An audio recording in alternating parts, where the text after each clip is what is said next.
Welcome back to Let's Play Creeper World. I've discovered that I can, in fact, pause the levels. And on some of these longer levels, I'm going to have to go ahead and do that, because I don't like running the episodes that long.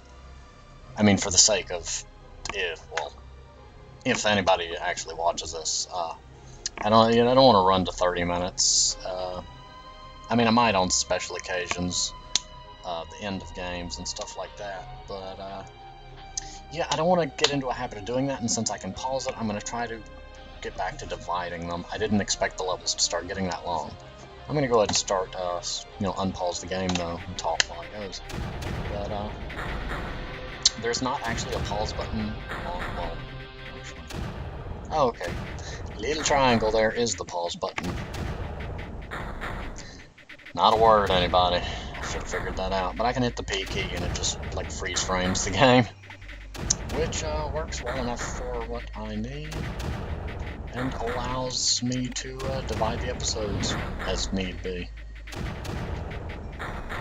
Okay, blaster there, blaster there. This blaster can be put here. Mortar needs to keep firing for now. I can go ahead and monopolize on this a little bit.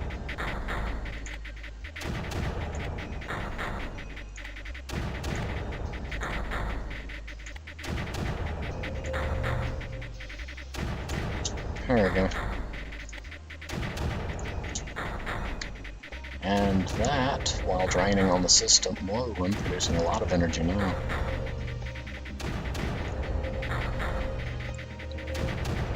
Yeah, you can tell you have a lot of energy when it starts funneling a lot of packets to each thing.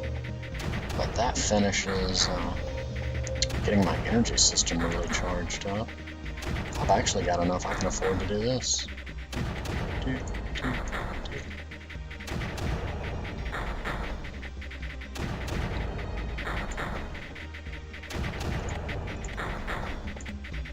Since I'm in a position where I can do this. Super speed packets. Yeah, I just starved out the whole system. That's what's known as a bad idea. Getting a little bit ahead of myself on that. Let's hope that doesn't come back to bite me. Okay, it finished one wave of them, so that'll de-starve the system a bit. The bottom set's almost done.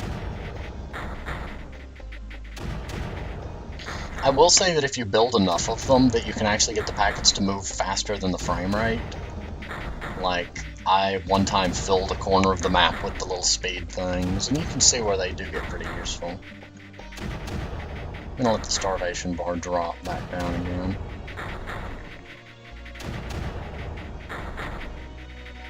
Because, it's always a good plan to not keep pushed in to starve.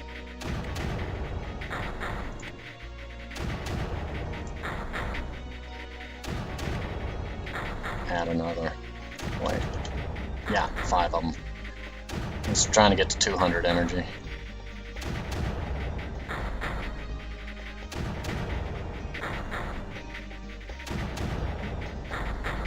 Okay, there we go. Now. I can push that there. I can push that there.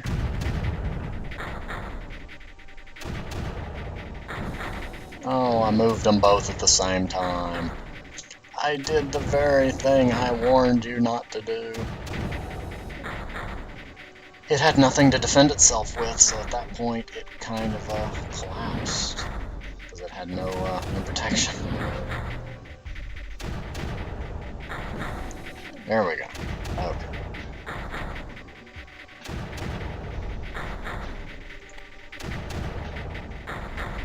I'm actually going to go ahead and move this gun over here, because having 3 of them will make this slightly quicker.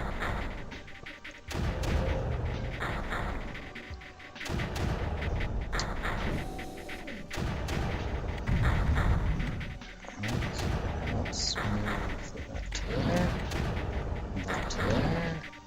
Oh crud, that was...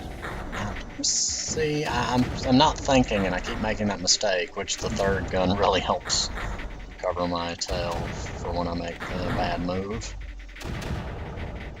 It's fun to move all the guns at once, but then you leave it defenseless for the time being.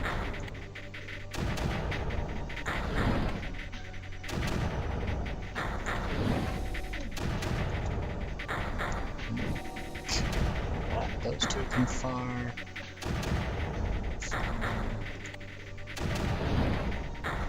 Nuts. This is a larger opening here, so it's going to take a little bit more energy to completely fight it off.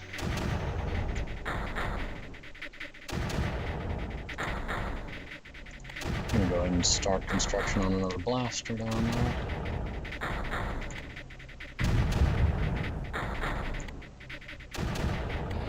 Okay, you want to play that game. I can just cap you off from here.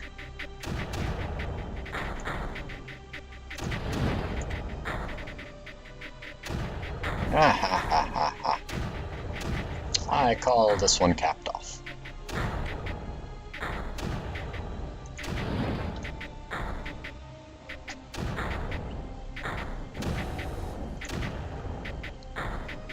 I'm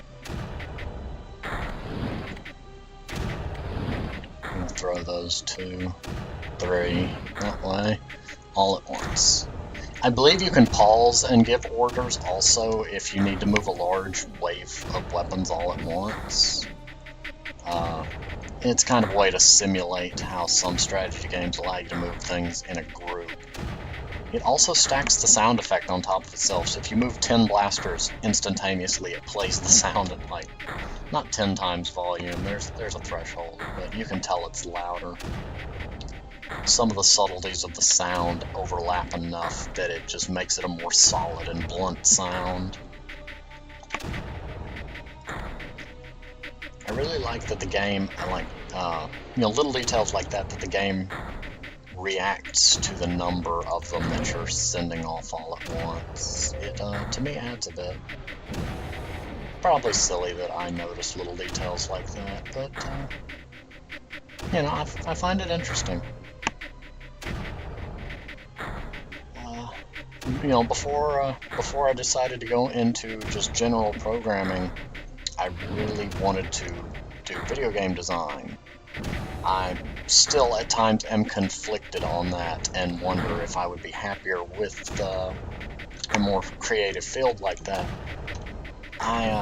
The thing that I'm torn on about with it is that the line between if you make games for a living, can you still enjoy them?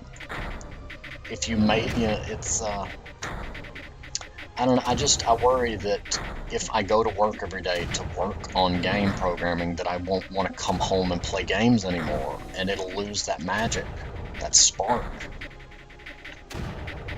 And, I guess on the other hand, the people that really enjoy games would make some of the best designers for games, because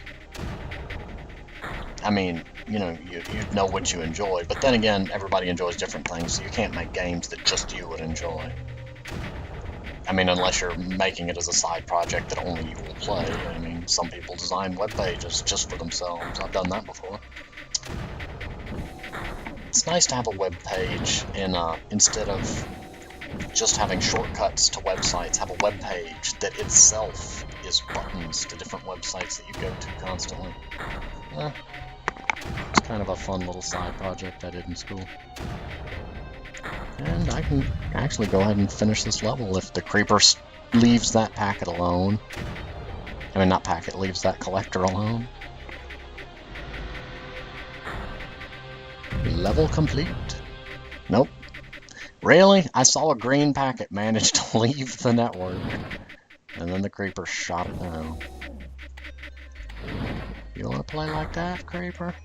Okay, then. No more creeper. Go away. Shoot. Keep trying to eat my stuff.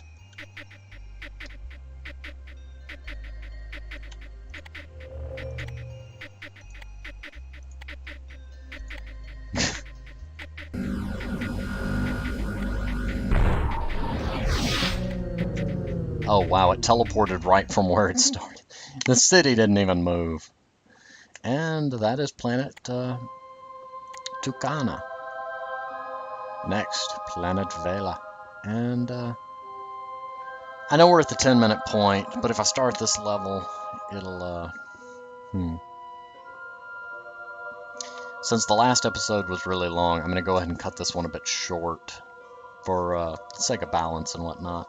But I will see y'all next time on Planet Vela, or Vela. Vela.